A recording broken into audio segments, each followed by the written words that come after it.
Good morning, everybody, and welcome to the Happy Times Podcast. My name is Joey Kidney. I'm your host, and let's get into it. Welcome to the Happy Times Podcast. So, today we are going to be talking about something that I know can get a little bit uncomfortable with a lot of people. So, this isn't necessarily a trigger warning, but this is just a heads up. It's about to get serious. But when does the podcast not gotten serious? So, to set the mood here, all I'm doing is I'm sitting at my desk. I have a mic in front of me, no notes, and we're talking. I want to sit down. I want to have a real conversation with you, and you're gonna know who I'm talking to in this next line, because I want to talk about therapy. Now, growing up, I grew up very insecure yet strong. I always thought that men, didn't need any help. I grew up that kid that, played sports, and if it was broken, you fix it and you get back going. I didn't think about the repercussions on my mental health. I didn't think about what was going to happen in my head. I went through sports and I got lots of concussions, and obviously that's a brain injury, but I always thought about it like a broken bone. I fix it, I go back. I broke my leg. I fixed it, I went back. And I didn't think about the things that were going to happen in my head. What trauma I'm going to face from, not being able to play, not being able to go back, not being able to play during that time. And there can be some things that you guys can relate to during that, or what I just said, but maybe yours is on a different spectrum. But I want to talk about therapy in general. A lot of us are so freaking scared of it, when all it is talking to somebody. And I know, like I said, I know that can be scary. I know that's terrifying, but I'm here to tell you otherwise. So, when I was 16 years old, I had a lot of head injuries, like I just described, and I went through a really, really rough time because I didn't think about the mental aspect of it all. And I went through a really, really rough time. And I got sent to what was she? I got sent to a therapist. Let's just say that. Let's keep it plain and simple. I got sent to a therapist. And it was this Indian woman, and she was awesome. She had all her degrees and everything. She did have a quite thick accent though. And the entire time I would sit in the room, I would have to ask her to repeat herself, or she would have to ask me to repeat myself. And the connection was not there, but we were paying, what was it, like $150 a session for no connection. And it has nothing to do with where she's from or how she sounds, but there was no connection. I had a hard time understanding her. She had a hard time understanding me. I was a 16-year-old boy talking to a 56-year-old woman, and if I wanted to do that, I would just go talk to my mom, right? And there was no hate towards this woman. There was nothing, but I just didn't feel the connection. And therapy is all about that connection. It's all about that fine line of like, I'm actually going to take what this person is saying to me and incorporate it into my life. And so I went through that, and I went through even more tough times. And it actually brought me to a really tough time in my life where I ran away from home. And I came back, and I was supposed to go to her again. And I said no. My parents wanted me to take me back to the therapist, and I said no. Like, she's not it. I want to go see this doctor. And it was my doctor from like a concussion specialist, and he was just a guy's guy. Like, he was just a bro. He was just somebody that I can talk to. And it was perfect because I could sit down and I could say what I wanted to say and not feel awful, not be embarrassed, not feel humiliated or guilty or shamed. I didn't feel any of that. I felt like I was just talking to a friend. And so over the years, I spent many dollars and time trying to find this right therapist for me. And I think I went through 16 to 17 therapists. And this is not an ad. I'm not trying to sell you on anything. I'm not being paid to say this. I actually use BetterHelp, which is a online service, right, for therapy. And you sign up and you enter what you're looking for, and they pair you with a therapist, and you can change your therapist and your counselor and everything like that. And this is that app that Shane Dawson and PewDiePie completely obliterated. They were like, this is awful. Then Shane Dawson was like, oh, Jake Paul is a sociopath, and all this stuff. Like that's the app. But it's helped me a lot.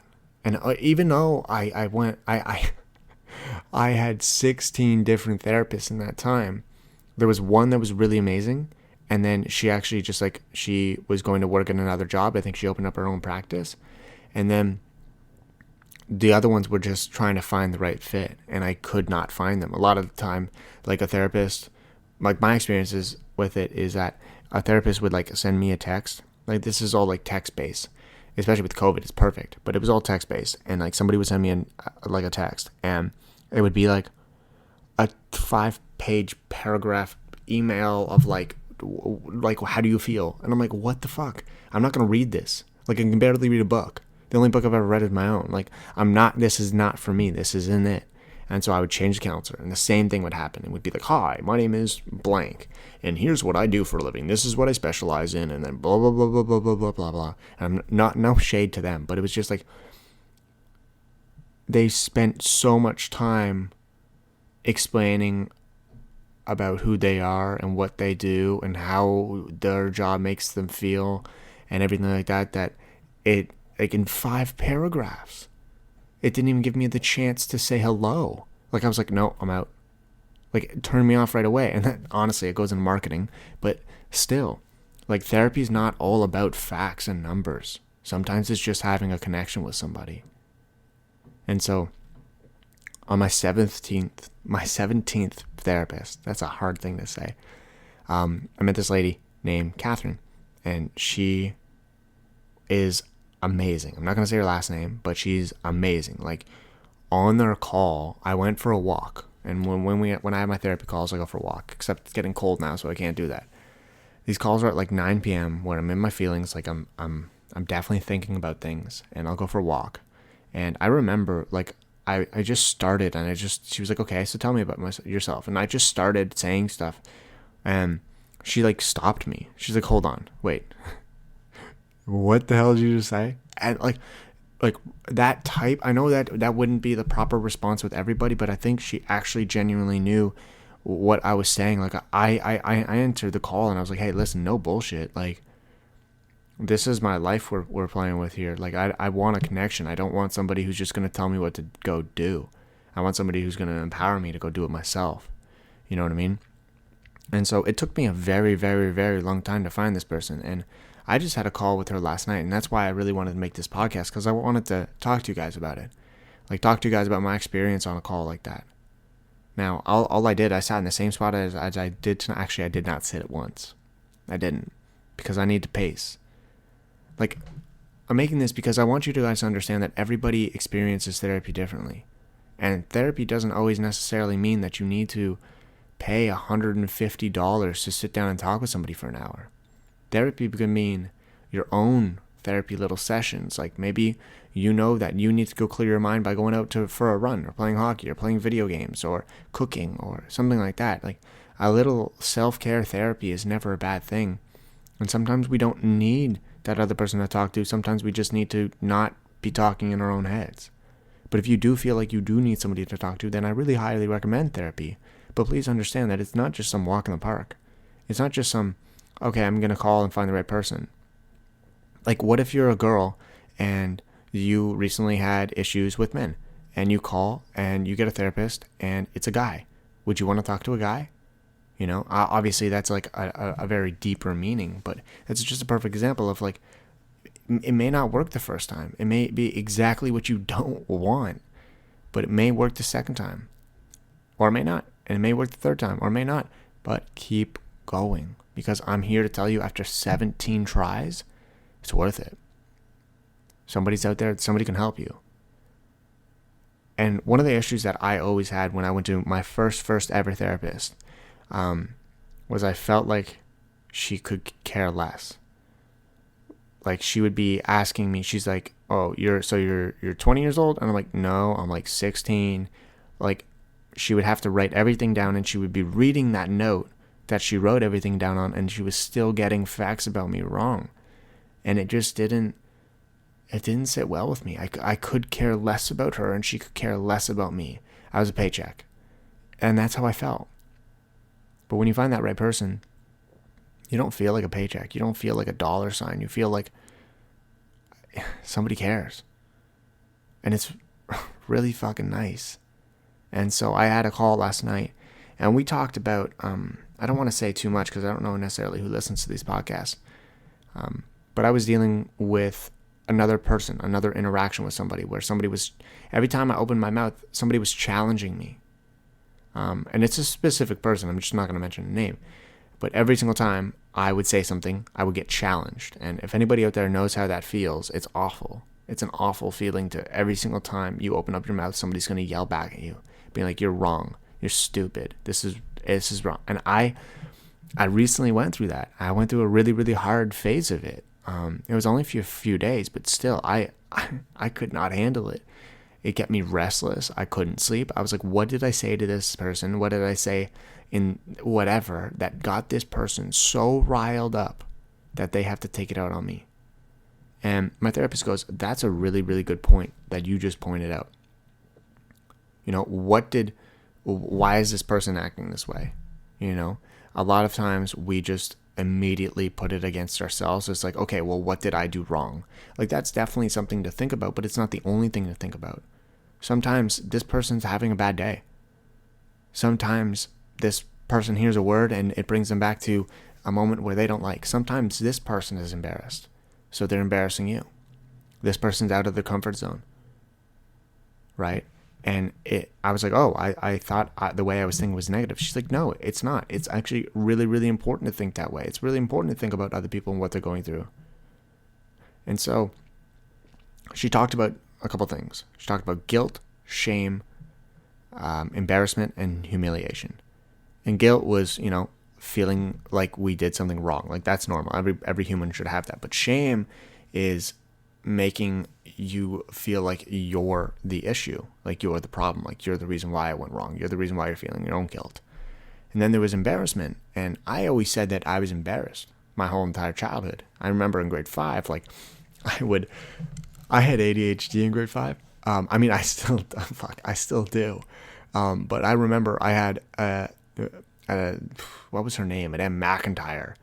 And she hated me. She hated me. And the worst thing that I did was, actually, I'll tell you a pretty gross thing.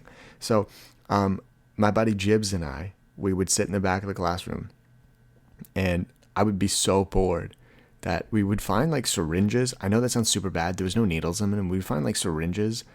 And like, my mom was a nurse, so we could have them like she had them all over the house, but like there was no needles in them. And I want to make that clear. It was literally just like the sucky thing. And we would put red markers in a cup of water, and then we'd suck into the syringe, and then we would have we wouldn't even squirt it anywhere. Like, it was very anticlimactic, but we would have that, and I got in trouble for that. Yeah, that's stuff. I feel like I should have gotten in trouble for that. But going back to it, like, I remember in grade 5, you know that kid that doesn't raise their hand, but they still get called upon? Yeah, that was me. I also had rosacea. So I already have red cheeks, so I would get called out for like, oh my God, Joey's blushing. And I'm like, fuck, no, I'm not. Stop making fun. Like, that embarrassed me so much more. And I remember she called on me. I vividly remember this. I can't remember my entire childhood, but I vividly remember grade 5. And she would call on me. And in order for me to answer a question, I would have to get up. I got up. And I would have to walk around and answer. And she told me to sit down. And if I didn't sit down, then I went to the principal's office. And so I didn't learn anything in grade 5. I was in the principal's office the entire time. And what was I doing there? Sitting there quietly. Like, I was not the bad kid. I just had a bad teacher. And actually last night on the therapy call, I was like, you know, I do think about that. I do think about my 5th grade teacher. And I'm like, okay, well, like, was she just having a bad day? Blah, blah, blah. And my therapist goes, well, maybe she's just not a good teacher. And I never really thought about that. I've never, ever put the blame on somebody else. And it's not necessarily like an awful thing to do. I understand that sounds like pretty like against humanity here, but it's not an awful thing to do. It's a good thing to like really assess the situation and see all different outcomes. But going back to it, We go back to embarrassment. Like I always say that I felt like my biggest fear is embarrassment. Like you can call me out with this podcast and be like, oh my God, Joey said this like this. And I would feel embarrassed. And she was like, well, I don't think it's embarrassment. I think it's humiliation. Like you do this to yourself. You think that you are like you're singled out in the embarrassment. And so I remember that I would like, I'm trying not to say like a certain situation. I was surrounded at a table with a bunch of my friends, and somebody was challenging me. Every single thing I said, I was getting challenged on. And it didn't only affect me and that person, but it affected the entire table. The whole room's energy changed. And she goes, well, that's a perfect example. It wasn't you being embarrassed. It was you feeling humiliated. Because the whole entire room changed. It wasn't something you said. It was something everybody felt. And I wanted to bring this up, not because it's like a certain specific situation, but I would have never, ever, ever thought of that or about it that way if I didn't want to get help and get therapy and go to therapy and listen to somebody else's perspective. Now, I can sit here and tell my girlfriend this story. Like, perfect. Angelica, if you're listening, what's up? How's it going? It's a boy, Joey. How you doing? So we're sitting here, and I could tell her the same story. If she's going to try to give me advice, I'm sorry. I'm just not going to take it in the same way that I will about a therapist. There's certain types of connections that we have to have with certain types of people. And each one is differently. Each one is different. Okay? So your best friend, like maybe your best friend is just for talking about the happy times. Talking about maybe some sad times, but nothing really going into your feelings. But maybe you have that one friend that you will tell anything to. And that's just, and you wonder why, or maybe your spouse or your partner's going to get mad at you. Like, why don't you tell me these things? Well, it's not about that. It's not. It's about that connection that you have with somebody. It's about the connection that you feel. And so when you find the right therapist, it's an amazing feeling, and it's awesome. And it's not just all happy, lucky, sunshine and rainbows out there, right? So sometimes I'll tell my therapist a story, and she'll be like, well, this is why you felt this way, because you did something wrong, or you do this to yourself. It's not always, okay, maybe it's them. Sometimes it takes a lot of like self-repairment. Sometimes it's not always somebody else did something wrong to you and now we have to fix it. Sometimes it's you did something wrong to yourself and now we have to fix it.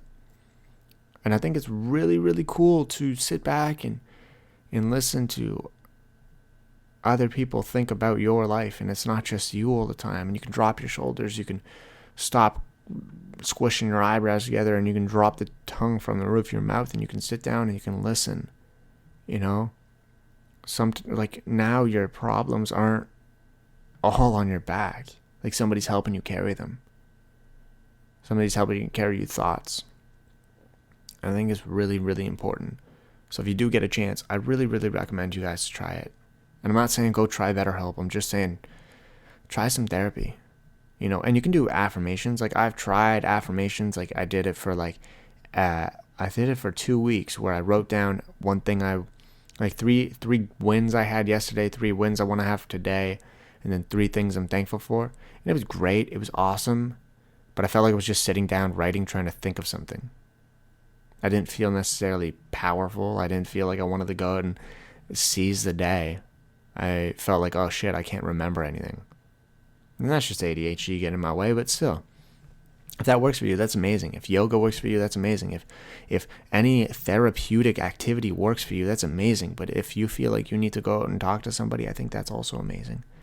And I know these podcasts are great because it feels like we're talking to each other. And I'm really, really thankful for that. I'm really happy that you feel that way. Sounds like a breakup. But if you do need help, I really recommend that you go get it. It's not a sad thing. Like I remember I got a TikTok comment yesterday being like, oh my God, I'm so sad. I don't want anyone to be sad in my feelings TikToks. And I'm like, self-empowerment and approval isn't sad. It's encouraging. Like there's a big difference between sad and in your feelings and talking about how you're feeling. Okay? So you're not sad, you're just comfy in your feelings. That's what I always say. So I want to let you guys know that I'm really happy with how this podcast is going. I'm happy. I was thinking about getting a co-host, but I always think like, okay, if I get a co-host and I can't talk about how I actually want to talk, and that would really, I don't know, it would really impact me in a negative way. So I want to keep this between us. If you're cool with that, I really, really appreciate all the support that you guys have been giving me. You guys are amazing. I actually have a new song coming out on October 16th, and I would love for you guys to listen to it. It's called From the Dust, and it's going to be on my Spotify. So if you just search up Joey Kidney and then you follow that Spotify, you'll get the notification when it comes out. And we have lots of new merch coming at stayu.ca. And I think that's it. I started vlogging again. I have main channel videos going up again. I have podcasts. I have TikTok. There's a lot of stuff happening, and I'm very thankful that you guys are here to watch it and listen. So thank you so much. And hey, you're not alone, okay? I know I said that quickly, but you're not alone. Okay? All right. Stay beautiful, and talk to you guys later.